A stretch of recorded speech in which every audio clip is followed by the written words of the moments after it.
Good morning बच्चों, मैं BL. Agarwal आज आपको इस लेक्चर में आईएससी अकाउंट्स एग्जामिनेशन 2020 में आया हुआ एक problem chapter redemption of debenture का प्रॉब्लम सॉल्व करके समझाने का कोशिश करूंगा। उम्मीद करूंगा आपको समझ भी आएगा। ओके, ये देखिए यहाँ एक प्रॉब्लम है। 1 अप्रैल 16 following balances appeared in the books of Shikhar limited. Shikhar limited के बुक्स में ये बैलेंस है। डिवेंचर है 10%, 14 लाख का। प्रीमियम और रिडेम्पशन 140 है, इसका मतलब 10% प्रीमियम है। अच्छा, डिवेंचर रिडेम्पशन रिजर्व में 75,000 पहले से बैलेंस है। यहाँ लिख रहा है debenture were redeemed at a premium of 10% in 2 equal instalments beginning from 31 March 18। 31 March 18 और 31 मार्च 19 दो इंस्टॉलमेंट 7 लाख रुपया और यहाँ से 70,000। 770 का डिवेंचर होल्डर को पेमेंट होगा। 7 लाख का डिवेंचर रिडीम्ड होगा एट ए प्रीमियम ऑफ 10%। पहला रिडेम्पशन 31 मार्च 18 को होगा और उसके बाद दूसरा रिडेम्पशन 31 मार्च 19 को कर दिया जाएगा। टू मीट द रिक्वायरमेंट्स, इस रिक्वायरमेंट को कंपनी एक्ट के हिसाब से फुलफिल करने के लिए डिवेंचर रिडेम्पशन रिजर्व में 31 मार्च 17 को बैलेंस ट्रांसफर करेंगे। तो रिक्वायरमेंट ऑफ कंपनी एक्ट आप इतना जानिए कि इसका 25% डीआरआर में रहना चाहिए। 14 लाख का डिवेंचर है, 14 लाख का डिवेंचर का 25% मनी होता है 3,50,000। तो इसका 25% 350 डीआरआर में होना चाहिए, जबकि डीआरआर में ओनली 75,000 है। तो हमको डीआरआर में और ट्रांसफ़र करना होगा 275 और ये ट्रांसफ़र करना होगा 31 मार्च 17 को। तो यही अपना पहला एंट्री होगा। एज पर कंपनी एक्ट जितना का डिवेंचर रिडीम्ड होता है उसका 15% इन्वेस्टमेंट करना पड़ता है और उस 25% of total face value of debenture को डीआरआर में ट्रांसफ़र करना पड़ता है। तो इसका 25% होता है 350, जबकि यहाँ 75 है तो और 275 को ट्रांसफ़र कर देंगे। 30 अप्रैल के दिन वो कंपनी एक्ट का रिक्वायरमेंट के हिसाब से इन्वेस्टमेंट परचेज किया। देखिए डिवेंचर रिडेम्पशन इन्वेस्टमेंट, तो 7 लाख का रिडेम्पशन होगा फर्स्ट टाइम में। तो 7 लाख का आपको 15% 1,05,000 का इन्वेस्टमेंट खरीदना होगा और फिर उसको रिडेम्पशन के टाइम में बेच देंगे। तो 30 अप्रैल को परचेज करेंगे और 31 मार्च 18 जब रिडेम्पशन का डेट आएगा तो उस इन्वेस्टमेंट को सेल कर देंगे और डिवेंचर रिडीम कर देंगे। यही काम नेक्स्ट ईयर 18-19 में भी करना होगा, क्योंकि 2 बार में रिडेम्पशन हो रहा है। इन्वेस्टमेंट परचेज करना है, सेल कर देना है। इन्वेस्टमेंट कितना परचेज करेंगे? तो 15% ऑफ रिडेम्पशन 7 लाख का 15% 1,05,000। ओके, यहाँ देखिए जर्नल एंट्रीज करना है। Record the above transaction in the books of Shikhar limited. Interest on debenture को बाद दे देना है। तो आपको 2 चीज़ याद रखना पड़ता है। डीआरआर का वैल्यू होता है 25% और डीआरआई आपका होता है 15%, लेकिन दोनों में फ़र्क है। ये total face value of debenture होता है, ये face value of debenture redeemed होता है। तो इसको एक बार में यहाँ 14 लाख का 25% निकाले 350, 75 है 275 ट्रांसफ़र कर देंगे। और जैसे रिडीम्ड होगा उसका 15% निकालेंगे तो यहाँ रिडेम्पशन होगा आपका 14 लाख का 15% का 14 लाख का 2 इंस्टॉलमेंट 7 लाख, तो 7 लाख का 15% 1,05,000। ओके, चलिए इसको सोल्व करके देखते हैं। ये रख दिया आपके सामने format in the books of Shikhar limited ISC 2020। सबसे पहले 31 मार्च 17 को हम लोग डीआरआर का बैलेंस मेंटेन कर देंगे। Statement of profit and loss account debit to debenture redemption reserve account, ये आपका 275 being balance transferred to DRR. Okay, कैसे? तो 14 लाख का डिवेंचर है, उसका 25% DRR में होना चाहिए। ऑलरेडी 75,000 है।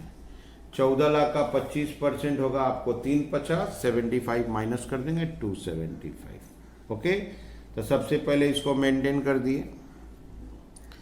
30 अप्रैल को हम लोग इन्वेस्टमेंट परचेज करेंगे। Debenture redemption investment account debit to bank account. ये 1,05,000 का परचेज करेंगे। Being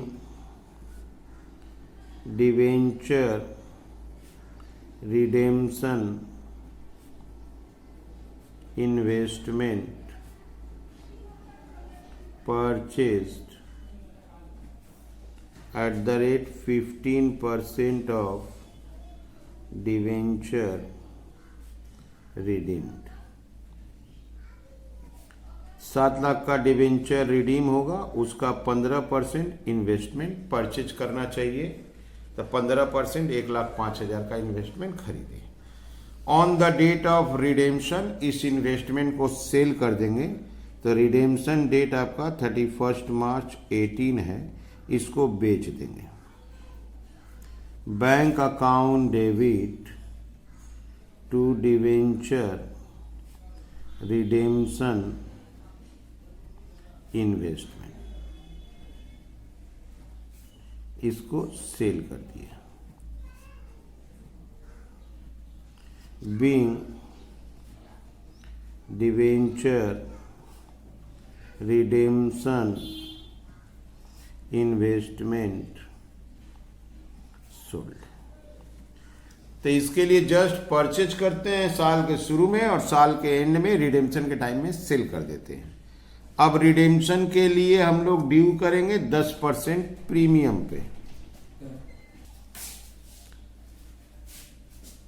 10% debenture account debit 7 lakh. Premium on redemption account debit 10% हो गया 70,000 to debenture holders account 770। Being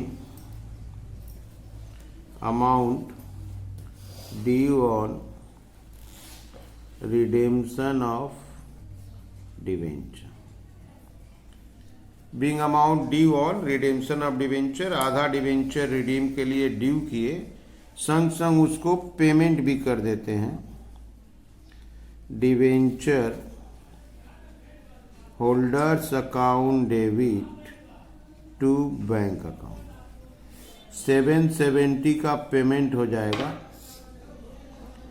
Being amount paid on redemption of debenture। तो debenture redemption में सबसे पहले उसको ड्यू करते हैं, ड्यू करके पे कर देते हैं।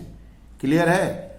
इसके बाद जितना रिडेम्पशन हुआ है उसके proportionate debenture redemption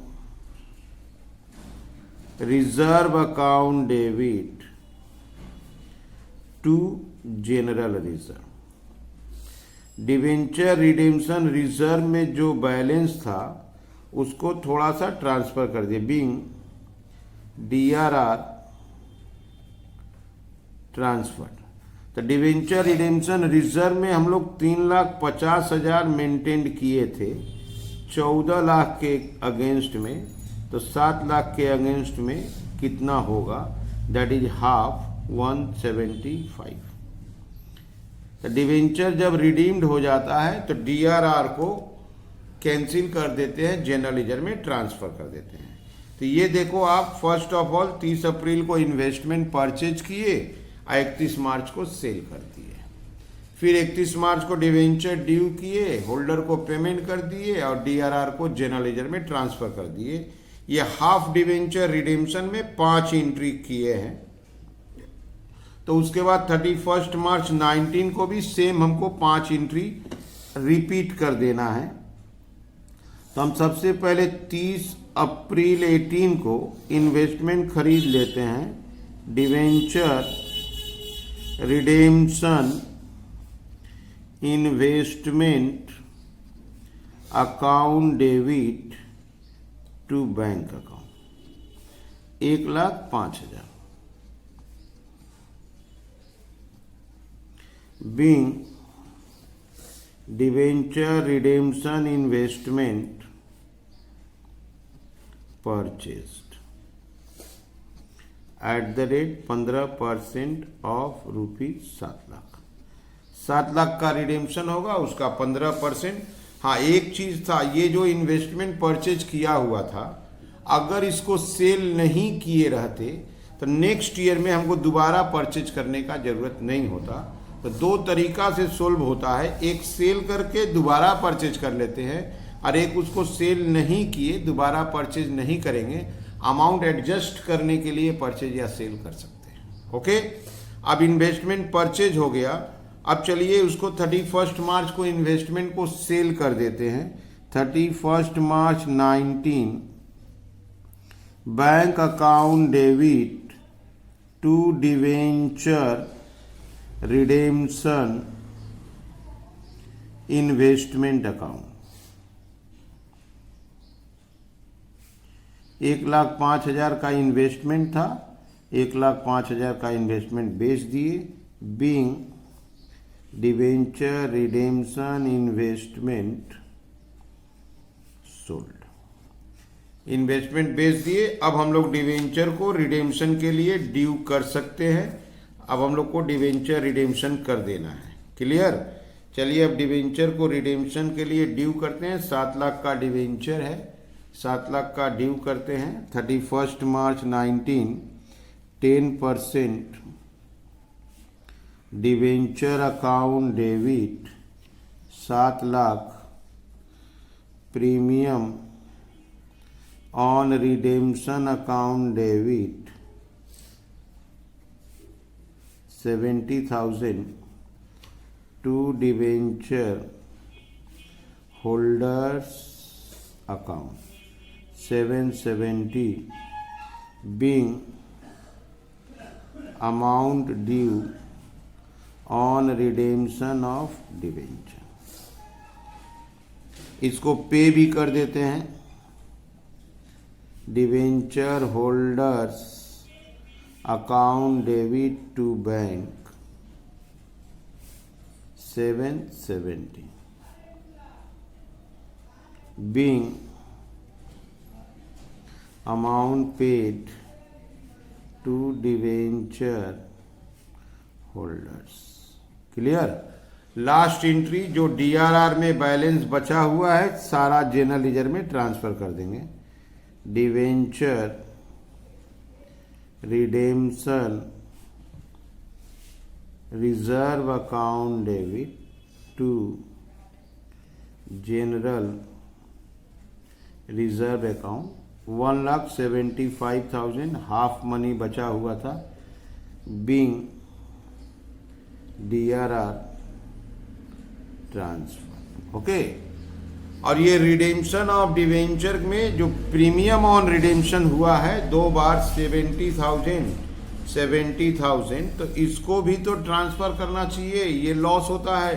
but question में ये ऑलरेडी बैलेंस के रूप में था, इसका मतलब ये ऑलरेडी रिकॉर्डेड है, क्रेडिट बैलेंस है, डेबिट किए कैंसिल हो गया, इस लॉस को ट्रांसफर करने का जरूरत नहीं है।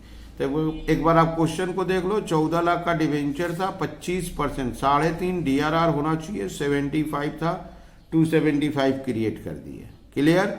7,00,000 का इन्वेस्टमेंट डिवेंचर रिडीम होगा, फिर 7,00,000 का रिडीम होगा, 2 बार में रिडीम होगा, तो 7,00,000 का 15% इन्वेस्टमेंट 1,05,000 परचेज करेंगे, सेल करेंगे, देन रिडेम्पशन करेंगे। आप एक बार एंट्री को फिर से आपको रिपीट कर देते हैं। यहाँ देखिए, सबसे पहले 3.5 लाख रुपया DRR में होना चाहिए था, 75 है, 275 ट्रांसफर किए। 7 लाख का रिडेम्पशन होगा तो 15%, 1,05,000 का इन्वेस्टमेंट परचेज किए, देन रिडेम्पशन के वक्त में सेल किए, रिडेम्पशन के लिए ड्यू किए, ड्यू करने के बाद पे कर दिए और डीआरआर को जनरल लीजर में ट्रांसफर किए, प्रपोर्शनेट आधा ट्रांसफर किए, आधा रिडेम्पशन हुआ है। फिर यही 5 एंट्री रिपीट किए, इन्वेस्टमेंट परचेज किए, फिर इन्वेस्टमेंट को सेल कर दिए, डिवेंचर ड्यू किए, पेड किए एंड डीआरआर को जनरल लेजर में ट्रांसफर कर दिया। ओके, उम्मीद करते हैं आपको समझ में आया होगा। Okay, thank you, bye.